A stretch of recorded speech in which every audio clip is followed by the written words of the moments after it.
Hello everyone, welcome back to fractal frontier maths.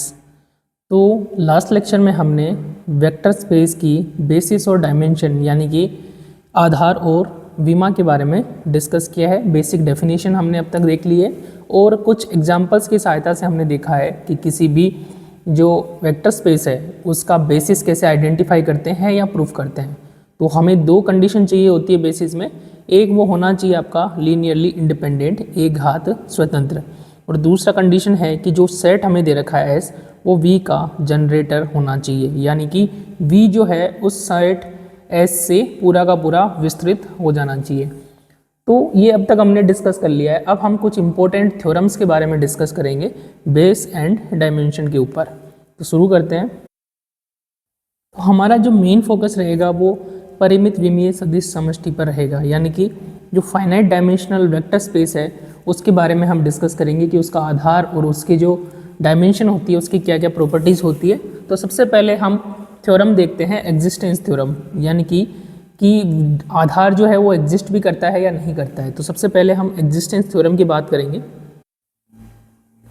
तो अस्तित्व प्रमेय यानी कि एग्जिस्टेंस थ्योरम क्या कहती है कि प्रत्येक परिमित विमीय फाइनाइट डायमेंशनल वेक्टर स्पेस सदिश समष्टि का एक आधार जो है वो क्या होता है, एग्जिस्ट करता है।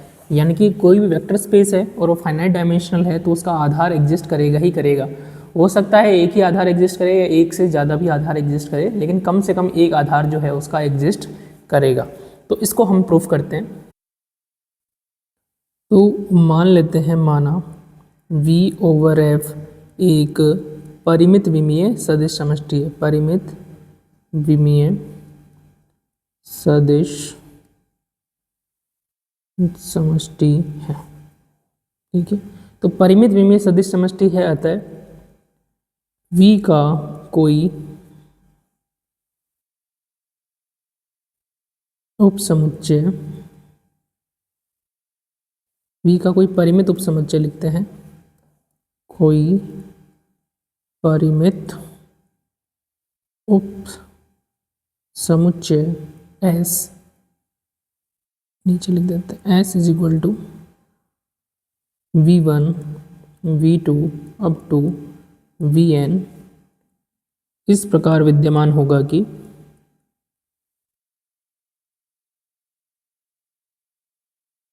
V जो है वो S के लीनियर कॉम्बिनेशन के रूप में लिखा जा सकता है। तो ये एक तरीके से परिमित विमीय सदिश समष्टि की जो है वो डेफिनेशन होती है कि अगर परिमित विमीय सदिश समष्टि है तो एक ऐसा सेट मिलेगा S जो कि फाइनाइट सेट होगा, क्योंकि अगर इनफाइनाइट हो गया तो वो परिमित विमीय सदिश समष्टि नहीं रहेगी। तो अगर परिमित विमीय सदिश समष्टि है तो एक सबसेट, फाइनाइट सबसेट S इस प्रकार विद्यमान होगा कि S जो है V का जनक होगा, यानी कि S के जो लीनियर कॉम्बिनेशन का सेट है, लीनियर स्पान जिसे कहते हैं, वो V के बराबर होगा। ठीक है, हम मान लेते हैं बिना व्यापकता की हानि के, विदाउट लॉस ऑफ जनरलाइजेशन, व्यापकता की हानि के यह माना जा सकता है कि जीरो जो है वो S में बिलोंग नहीं करता है। क्यों नहीं करता है? क्योंकि अगर मान लो जीरो बिलोंग भी करता है तो उसमें से जीरो हटा देंगे, हम जीरो को रखेंगे ही नहीं उसमें, क्योंकि जीरो का कोई वैल्यू नहीं है। कि मान लो कि आपका कोई वेक्टर V है, वो α1 V1 प्लस α2 V2 के लीनियर कॉम्बिनेशन में लिखा जा सकता है। तो अगर इनमें से मान लो कि कोई वेक्टर जीरो है तो इसका कोई सेंस भी नहीं रहेगा, क्योंकि ये तो पूरा जीरो हो जाएगा। तो केवल हमारे पास ये n-1 वेक्टर्स बचेंगे जो कि उसका स्पान करेंगे। तो इस वजह से हम ये मान सकते हैं कि जो सेट हमने अज्यूम किया है S, उसके अंदर जीरो जो है वो एग्जिस्ट नहीं करता है। ऑलराइट, अब हमारे पास इस सेट S को हमें दिखाना है आधार। ओके, तो यदि S एक Li समुच्चय है तो S जो है V का एक आधार होगा। ठीक है, तो S अगर Li है जब तो ये आधार हो गया, और मान लो कि ये Li नहीं है, उस केस में क्या होगा?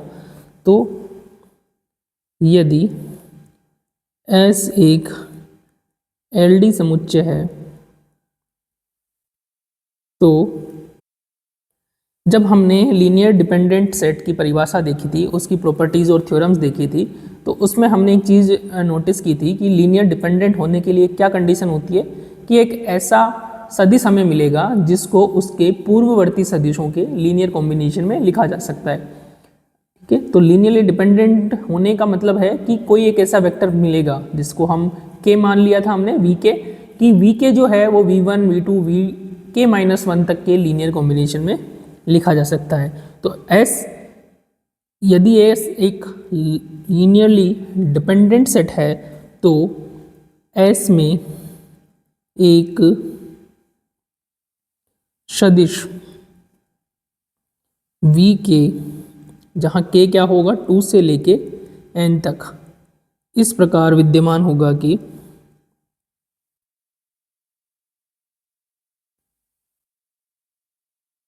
V के को अपने पूर्ववर्ती सदिशों के एक घात संचय, यानी कि इसको सही लिख देते हैं,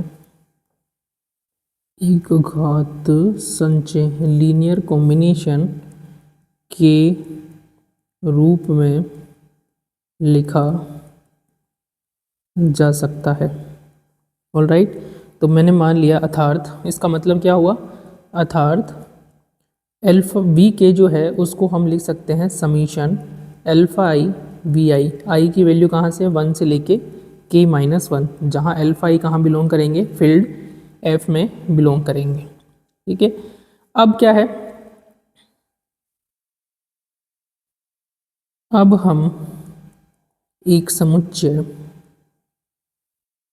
S1 परिभाषित करते हैं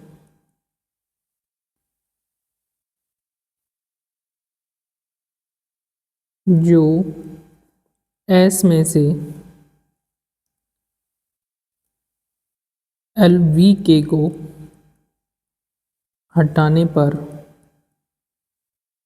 प्राप्त होता है।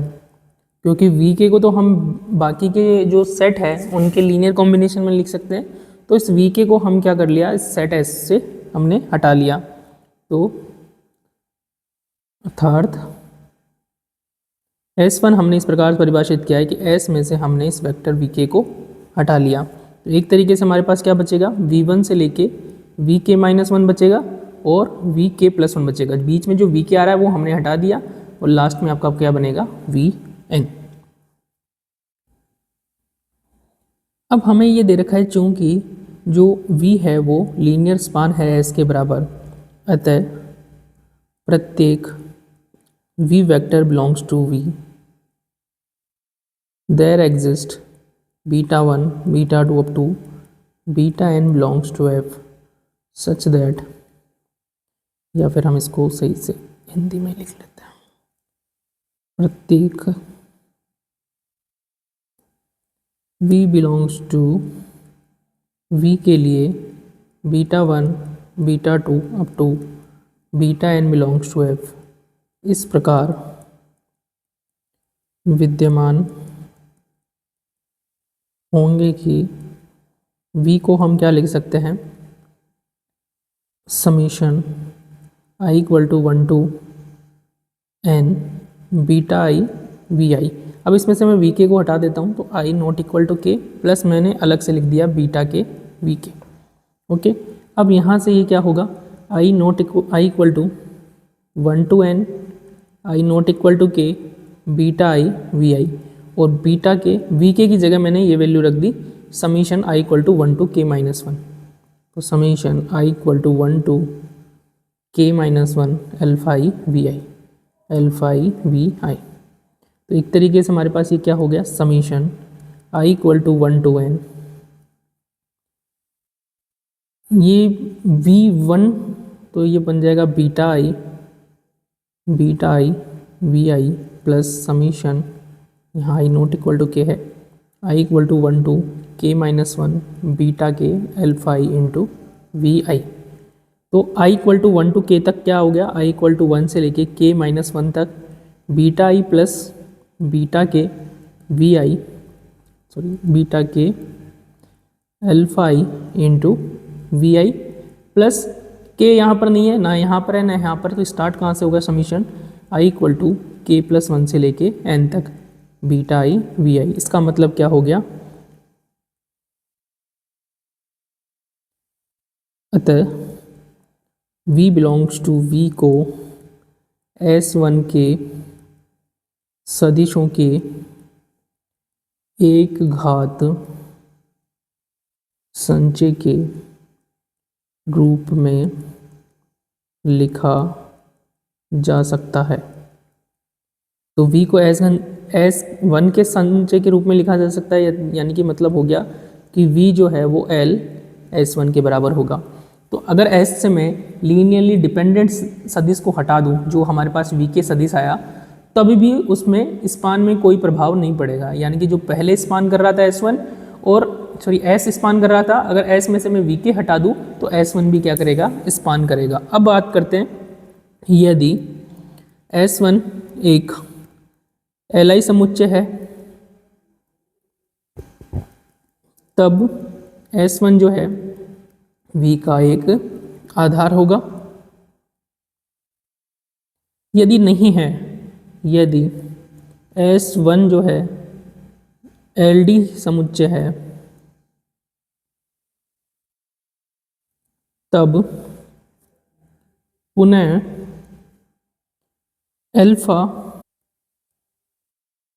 अल्फा नहीं लिखेंगे, इसको VL लिखेंगे। VL बिलोंग्स टू S1 इस प्रकार विद्यमान होगा कि इस प्रकार विद्यमान होगा कि VL को अपने पूर्ववर्ती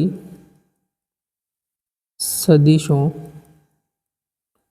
के लीनियर कॉम्बिनेशन के रूप में लिखा जा सकता है, लिखा जा सकता है। ठीक है, यहाँ पर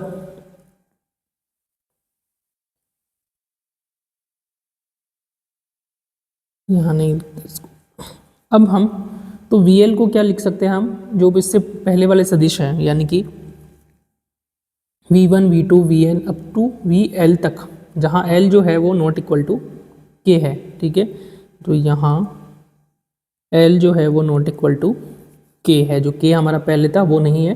अब हम मानते हैं डिफाइन, तो अब हम पुनः एक समुच्चय परिभाषित करते हैं, पुनः एक समुच्चय S2 निम्न प्रकार परिभाषित करते हैं।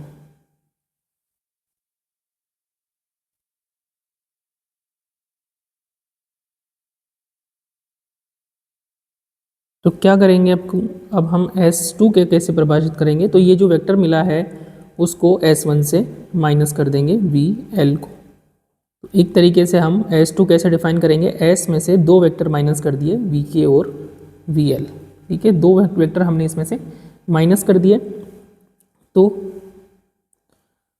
तब S2 भी क्या करेगा, V की विस्तृति करेगा,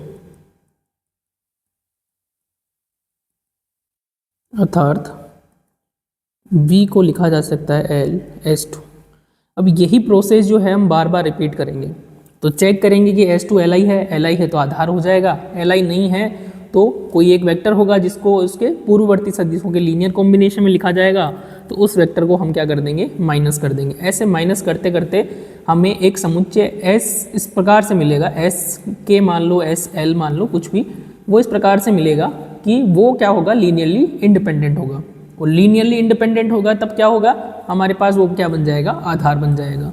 तो इसको हम लिखते हैं, उपरोक्त प्रक्रिया यानी कि प्रोसेस को पुनरावृत करने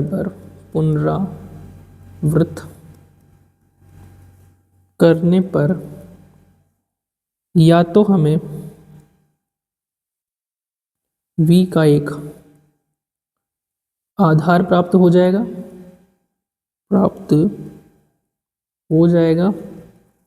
या अंत में एक अवयवी समुच्चय सिंगलटन सेट प्राप्त हो जाएगा, अवयवी समुच्चय सिंगलटन सेट प्राप्त हो जाएगा, जो कि सदिश के अशून्य यानी कि नॉन जीरो होने के कारण यह v की विस्तृति करता है, विस्तृति करेगा तथा li होगा। इस प्रकार हमें प्रत्येक परिमित विमीय सदिश समष्टि का एक आधार प्राप्त हो जाएगा। ठीक है, तो अतः प्रत्येक परिमित विमीय सदिश समष्टि का एक आधार विद्यमान होता है।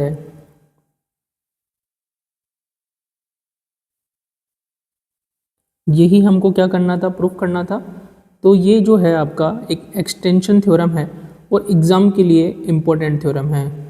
ठीक है, जो भी नेम थ्योरम होती है या तो किसी मैथमेटिशियन या साइंटिस्ट के नाम पे या फिर स्टेटमेंट वाइज की, जैसे एग्जिस्टेंस थ्योरम, यूनिकनेस थ्योरम, ठीक है, अस्तित्व प्रमेय, विस्तार प्रमेय, इस प्रकार से नाम वाली जो थ्योरम्स है वो एग्ज़ाम के लिए बहुत इंपॉर्टेंट होती है। तो आप उनको बिल्कुल भी स्किप ना करें और ये जो है आगे की जो रिजल्ट्स होते हैं उनमें भी काम में आती है। इसके बाद में हम नेक्स्ट थ्योरम देखते हैं। तो नेक्स्ट थ्योरम है कि एक परिमित विमीय सदिश समष्टि के किन्हीं दो आधारों में जो है अवयवों की संख्या समान होती है।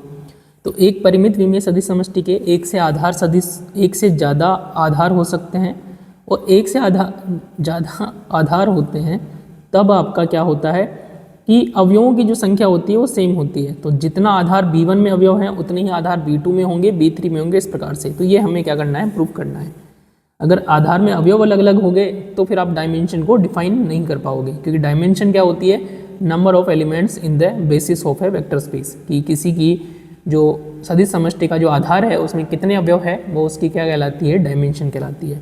तो ये इंपॉर्टेंट थ्योरम है, इसी से हम डायमेंशन को जस्टिफाई करते हैं कि डायमेंशन क्या होती है। तो सबसे पहले मान लेते हैं कि माना V/F एक परिमित विमीय सदिश समष्टि है, परिमित विमीय सदिश समष्टि है।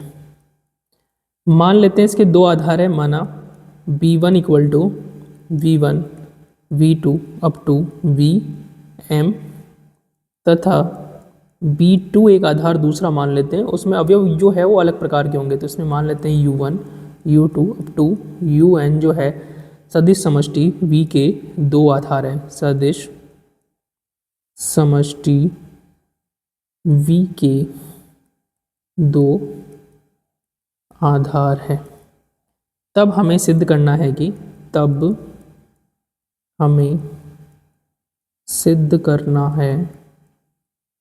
कि m जो है वो n के बराबर है। ठीक है, तो अब इसको प्रूफ कैसे करेंगे, देखो दो तरीके होते हैं किसी भी नंबर को इक्वल प्रूफ करने के लिए। जैसे मुझे a equal to b proof करना है, तो या तो मैं दो चीज़ें प्रूफ करूँ, a is less than equal to b and b is less than equal to a। अगर ये दोनों प्रूफ करता हूँ तो ये दोनों मिला के मेरे को क्या देते हैं, a इक्वल टू b। या फिर एक तरीका और होता है कि मैं इसका उल्टा दिखा दूँ कि a is not less than equal to b and b is not less than equal to a, less than equal to नहीं, a is not less than b and b is not less than a। अगर ये दोनों चीज़ें proof कर देता हूँ तब हमारे पास केवल एक ही केस बचा कि a भी छोटा नहीं है और b भी छोटा नहीं है, तो दोनों ही एक दूसरे से छोटे नहीं है। इसका मतलब क्या हुआ, दोनों क्या होंगे, आपके बराबर होंगे। तो यही आपका केस है। तो हम ये जो सेकंड वाला अप्रोच है ये यूज़ करेंगे। तो अब कैसे इसको यूज़ करेंगे, तो हम चूँकि v जो है वो एल एस b1 के बराबर है। क्यों? क्योंकि b1 इसका आधार है। रीज़न क्या होगा? b1 जो है v का आधार है। अब आधार है और चूँकि जो u1 है वो v में बिलोंग कर रहा है, क्योंकि ये जो आधार में अवयव आ रहे हैं वो सारे के सारे कहाँ से आएंगे? v से अवयव आएंगे। तो चूँकि u1 बिलोंग्स टू v, अतः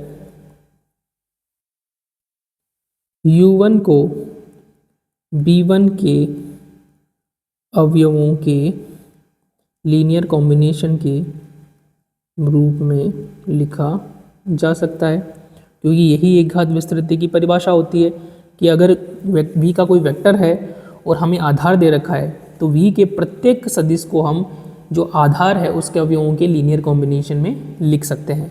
तो u1 जो है वो v का अवयव है, तो u1 को जो आधार है हमारा b1 उसके अवयवों के लीनियर कॉम्बिनेशन के रूप में हम उसको लिख सकते हैं। अब हम एक समुच्चय S1 इस प्रकार परिभाषित करते हैं कि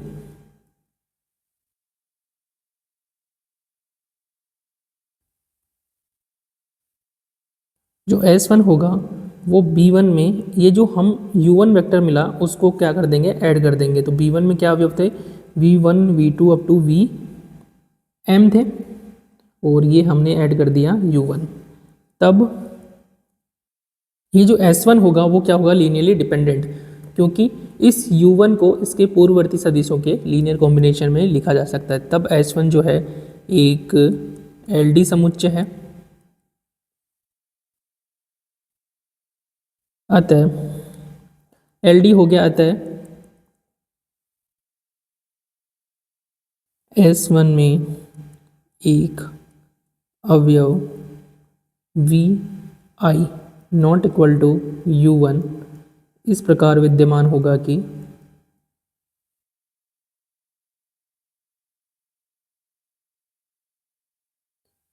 U1 को इसके पूर्ववर्ती सदिशों के लीनियर कॉम्बिनेशन के रूप में लिखा जा सकता है। तो ये जो हमें Vi सदिश मिला है इसको हम S1 से हटा देंगे। अब हम एक नया समुच्चय S2 इस प्रकार परिभाषित करते हैं कि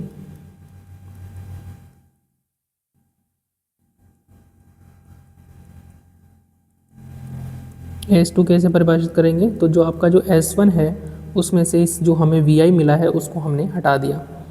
ऑलराइट, तो इस प्रकार से S2 हमें जो सेट मिलेगा वो मिलेगा V1 V2 up to Vi-1 Vi+1 ऐसे लेके Vm तक मिलेगा, और एक हमने एक्स्ट्रा वेक्टर इसमें ऐड किया है जो कि क्या है? β1 है। ऑलराइट, तो यदि जहाँ तथा जो LS2 है वो किसके बराबर है? V के बराबर, क्योंकि आपका S जो था वो B1 के क्या था? B1 के साथ एक्स्ट्रा ऐड किया है। B1 क्या करता था? स्पान करता था। B1 स्पान कर रहा है तो एक्स्ट्रा ऐड करने से भी कोई फ़र्क नहीं पड़ेगा। अब हमने इसमें से लीनियरली डिपेंडेंट हटा दिया, तो लीनियरली डिपेंडेंट अगर हमने हटा दिया तो अभी भी उसमें कोई प्रभाव नहीं पड़ेगा, जैसा कि हमने पिछले थ्योरम में देखा था। तो LS2 जो है वो किसके बराबर होगा? V के बराबर। नाउ अब जो β2 है, so why I am writing this β2, U1 आएगा यहाँ पे। नाउ U2 जो है वो किस में बिलोंग कर रहा है? आधार V में बिलोंग कर रहा है। देखो वापस से, तो हमने पहले लिया U1, तो U1 जो है वो V के अंदर है। V के अंदर है तो इसको इनके एक घात संचय के रूप में लिखा जा सकता है। अब हमने क्या किया? एक नया सेट बनाया S1 जो कि इन सब से मिलकर बना है। इन सब से मिलकर बना है तो उसमें हमने देखा कि ये LD सेट होगा, और LD सेट होगा तो ये एक Vi इस प्रकार से मिलेगा कि जो पूर्ववर्ती सदिश है उनके लीनियर कॉम्बिनेशन में लिखा जा सकता है। उस vi को जो है हमने सेट से बाहर कर दिया और एक नया सेट बनाया S2। अब S2 क्या होगा, इसका स्पान करेगा v का, तो v का कोई भी अवयव जो है वो S2 के लीनियर कॉम्बिनेशन में लिखा जा सकता है। अब हम क्या करेंगे, क्योंकि आपका U2 जो है वो किस में बिलोंग कर रहा है, v में बिलोंग कर रहा है, तो v में बिलोंग कर रहा है तो U2 को हम S2 के लीनियर कॉम्बिनेशन में लिख सकते हैं। तो यहाँ पर लिख देते हैं इसको, चूँकि U2 बिलोंग्स टू v, अतः U2 को S2 के लीनियर कॉम्बिनेशन के रूप में लिखा जा सकता है।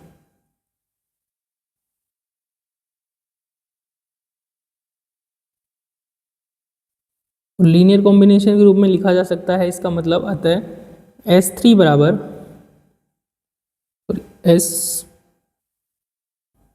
S3 कैसे डिफाइन करेंगे हम, S2 यूनियन में कर देंगे इसको U2 को, एक LD समुच्चय है, S2 एक LD समुच्चय है, अतः Vj बिलोंग्स टू आपका क्या होगा S3, इस प्रकार विद्यमान होगा कि Vj को अपने पूर्ववर्ती सदिशों के एक घात संचय के रूप में, यानी कि लीनियर कॉम्बिनेशन के रूप में लिखा जा सकता है। अब नया सेट डिफाइन करेंगे फॉर S4। S4 क्या होगा, S3 में से हम जो है इस Vj को माइनस कर देंगे। ओके, यही प्रोसेस हम बार बार रिपीट करेंगे S5, S6, S7 इस प्रकार से। तो तब क्या होगा आपका, तो उपरोक्त प्रक्रिया को बार बार दोहराने से प्राप्त प्रत्येक समुच्चय V का जनक होगा। इस प्रक्रिया में हम पूर्व समुच्चय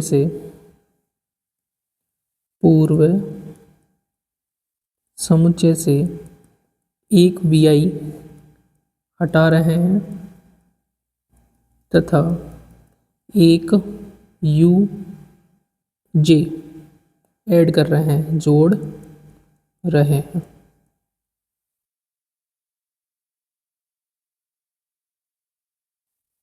यहाँ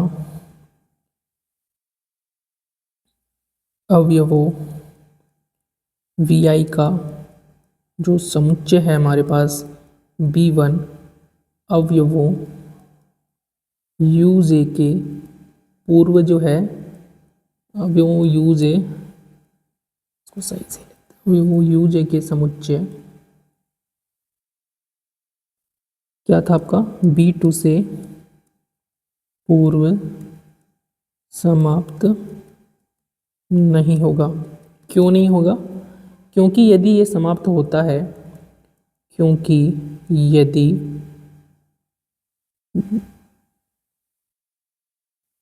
ऐसा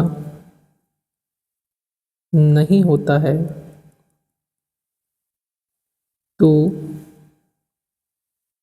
B2 का एक उचित समुच्चय V का जनक होगा, जो कि B2 के आधार होने का विरोधाभास है, आधार होने का विरोधाभास है। अतः m जो है वो नॉट इक्वल टू, m जो होगा वो n से लेस नहीं होगा। ऑलराइट, इसको हम इक्वेशन नंबर दे देते हैं 1। तो हमने क्या लिखा है, थोड़ा सा लैंग्वेज है इसमें, थोड़ा सा आपको ध्यान रखना पड़ेगा। तो हम क्या करते हैं, ये प्रोसेस बार बार रिपीट कर रहे हैं। तो प्रोसेस क्या है, एक तरीके से इसमें हम जो पहले वाला जो समुच्चय है, जैसे S3 है, उसमें से एक एलिमेंट जो है वो हटा रहे हैं और एक एलिमेंट जो है B2 से हम ऐड कर रहे हैं, यानी कि B1 से एलिमेंट हटा रहे हैं और B2 से एलिमेंट जोड़ रहे हैं। ये जो है Vi का जो सेट है B1 वो ख़त्म नहीं होगा, यानी कि हम Vi हटा रहे हैं और Uj ऐड कर रहे हैं, तो Vi का जो अवयव है वो ख़त्म नहीं होंगे। क्यों नहीं होंगे? क्योंकि अगर ख़त्म हो जाते हैं तब आपका B2 का एक सबसेट मिलेगा इस प्रकार से, यानी कुछ अवयव बाकी रह जाएंगे Uj और कुछ अवयव बाकी रह जाएंगे। इसका मतलब वो जो अवयव बाकी रहेंगे वो उसका क्या बनाएंगे, एक V का जनक होगा। ठीक है, क्योंकि ये देखो आप इस प्रकार से सेट में ये सारे के सारे क्या है, इसका V का जनक है। इसमें से हम एक V को हटा देंगे और एक U को ऐड कर देंगे। ऑलराइट, तो U को ऐड कर दिया हमने, तो U बढ़ रहे हैं इसमें और V कम हो रहे हैं। अगर मान लो सारे के सारे V खत्म हो जाते हैं, सारे के सारे V खत्म हो जाते हैं, तो केवल क्या बचेंगे, U बचेंगे, और वो क्या करेंगे, इसका लीनियर स्पान यानी कि जनक होंगे। और जनक होंगे तो हमें क्या मिलेगा, ये देखो B2 का एक उचित समुच्चय यानी कि एक प्रॉपर सबसेट मिलेगा जो कि B2 का V का क्या करेगा, जनक करेगा। यानी कि मान लो उसमें B2 में कितने अवयव है, n अवयव है, तो कुछ n से छोटे अवयव, n से कम अवयवों का सेट मिलेगा जो कि क्या करता है, V का जनक होगा। और V का जनक होगा, इसका मतलब क्या हुआ कि B आधार नहीं था, क्योंकि आधार क्या होता है, आधार Li समुच्चयों का सेट होता है कि इतने Li सेट हमें चाहिए ताकि वो V का जनक कर सके, यानी कि उससे छोटा कोई भी सबसेट जो होगा वो जनक नहीं होगा। तो ये कंडीशन है जो कि क्या है, आपका एक कॉन्ट्राडिक्शन, विरोधाभास है। तो इस प्रकार से हमने सिद्ध कर दिया कि M जो होगा वो N से पहले ख़त्म नहीं होगा। अब हम सेम प्रोसेस जो है स्टार्ट हमने कहाँ से किया था, हमने प्रोसेस जो है स्टार्ट किया था इस प्रकार से, यहाँ से। ठीक है, अब यहाँ B1 के स्थान पर अगर मैं B2 ले लूँ तो अब मुझे क्या करूँगा, जो B2 का सेट है उसमें से जो V1 है उसको इनके लीनियर कॉम्बिनेशन में लिखूँगा। इसके बाद में इस सेट में मैं V1 ऐड करूँगा, एक U1 हटा दूंगा, फिर मैं V2 ऐड करूँगा, एक U2 हटा दूंगा, इस प्रकार से। तो सेम प्रोसेस हम B2 से शुरू करेंगे, तो इसको लिख देते हैं। इसी प्रकार B2 के स्थान पर या B1 के स्थान पर